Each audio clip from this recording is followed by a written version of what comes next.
Hello everyone, आज के lecture में हम फ्रैक्शन प्रॉब्लम से रिलेटेड एक प्रॉब्लम डिस्कस करेंगे।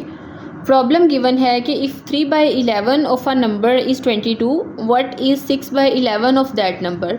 बेसिकली यहाँ पे हमारे पास जो हैं वो दो स्टेटमेंट्स गिवन हैं, first one and the second one. First से हम एक वैल्यू फाइंड आउट करेंगे, सेकंड में यूज़ करते हुए हम अपने आंसर तक पहुँचेंगे। ठीक है, सबसे पहले हमें कहा गया है कि इफ़ 3/11 ऑफ अ नंबर, हमें नहीं पता कि वो नंबर क्या है, लेकिन हम लेट कर लेंगे कि वो नंबर हमारे पास जो है वो x है and that is equal to 22।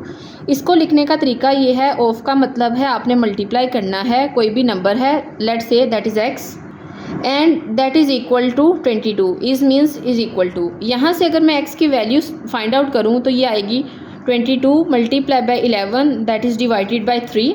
ठीक है, अगर आप 22 को 11 से मल्टीप्लाई करते हैं तो आपके पास आता है 242, यानी x is equal to 242 that is divided by 3।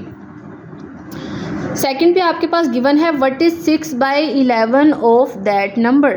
ठीक है, यानी कि हमने जो पहले आपके पास नंबर आया है, लाइक आपके पास x आया है, आपने फाइंड करना है 6/11 ऑफ x। ठीक है, लेट्स से कि वो हमारे पास कोई भी इक्वल किसी नंबर के आ जाएगा, आप y कह देंगे, आप डायरेक्टली फाइंड कर लेना।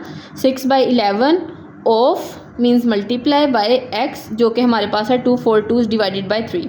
3 2 ज़ा 6, 11 यहाँ से 22 आ जाएगा and that is equal to 44।